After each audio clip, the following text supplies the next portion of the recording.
Hola, ¿qué tal? Bienvenido a los vigilantes de la web. Noticias del momento.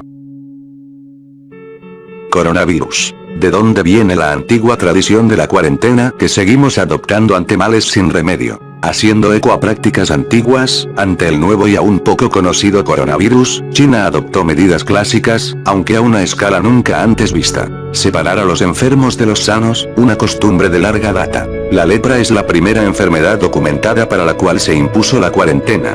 Ya en el Antiguo Testamento, por ejemplo, existían ese tipo de reglas. Números 5. 1. Yahvé le dijo a Moisés. 2. Manda a los hijos de Israel que echen del campamento a todos los leprosos, a los que están impuros por flujo seminal y a todos los están impuros por haber tocado algún muerto.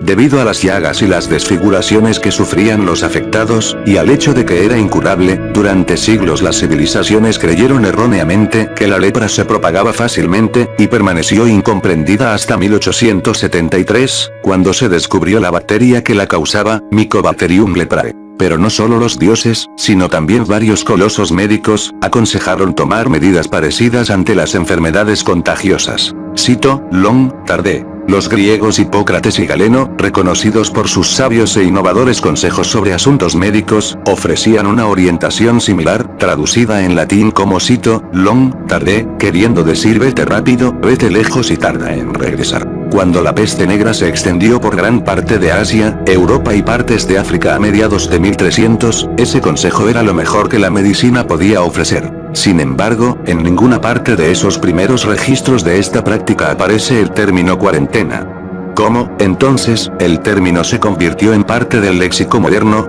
La respuesta se puede encontrar precisamente en la historia de esa epidemia, también conocida como peste bubónica o muerte negra, que asoló a Europa. Trentinos. Desde de mediados del siglo XIV, repetidas oleadas de peste se extendieron por toda Europa. Después de llegar al sur de Europa en 1347, avanzó rápidamente a Inglaterra, Alemania y Rusia en 1350. Durante este tiempo, se estima que un tercio de la población europea murió. El profundo impacto de la epidemia llevó a la institución de medidas extremas de control de infecciones. Por ejemplo, en 1374, el señor de Milán Bernabé Visconti declaró que todas las personas con peste debían ser sacadas de la ciudad a los campos, para que se recuperaran o murieran lejos. Una estrategia similar se utilizó en el concurrido puerto mediterráneo de Ragusa, Dubrovnik moderno, en Croacia, donde el médico jefe, Jacobo de Padua, aconsejó establecer un lugar fuera de los muros de la ciudad para el tratamiento de personas enfermas y extraños que llegaran a la ciudad buscando una cura. Desafortunadamente, estas medidas demostraron ser solo modestamente efectivas y llevaron al Gran Consejo de esa ciudad a tomar otras más radicales para prevenir la propagación de la epidemia. En 1377, el Gran Consejo aprobó una ley que establecía un trentino, o un período de aislamiento de 30 días, para los ciudadanos o visitantes de áreas endémicas de peste antes de ser admitidos. Durante los siguientes 80 años, se introdujeron leyes similares en Marsella, Pisa, Génova y Venecia. Pero fue la República de Venecia la que, en 1423, dio un paso más adelante. Un infierno en la tierra. En los siglos XII y XI, Venecia era un epicentro comercial con el Oriente. A sus aguas llegaban barcos cargados de todo lo imaginable, desde el mundano trigo hasta sedas, gemas, tintes, especias y telas. Pero todos esos buques que traían lujos exóticos del este traían también ratas y enfermedades igualmente exóticas, como la peste bubónica. Desde 1361 hasta 1528, en la República se registraron 22 brotes diferentes. Las víctimas sufrirían hinchazón y sangrado dolorosos.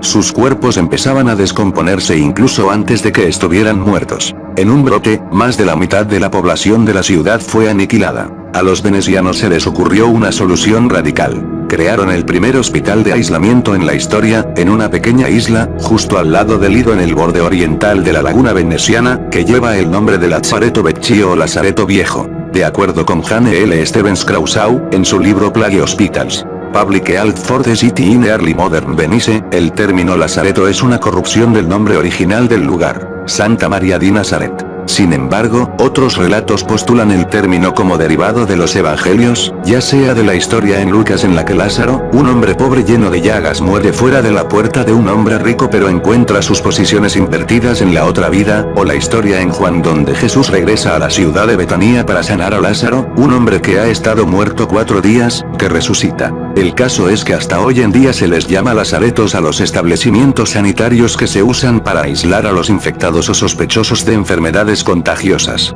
Cualquiera que mostrara lo que se sospechara que eran síntomas de la peste bubónica era retirado inmediatamente de la ciudad y llevado a remo a la isla, que sigue siendo un lugar desolado. Muy pocos venecianos pisan la isla, y ni siquiera se escucha el canto de los pájaros. Lo que se ve son edificaciones que le dan la apariencia de colonia penal, con largos salones cuyas ventanas tienen barrotes. Martino Ricci, quien con su equipo ha estado excavando tumbas y restaurando edificios, le dijo a la BBC que muy pocas de las personas a las que enviaban a la isla lograban sobrevivir. No había cura para la peste bubónica.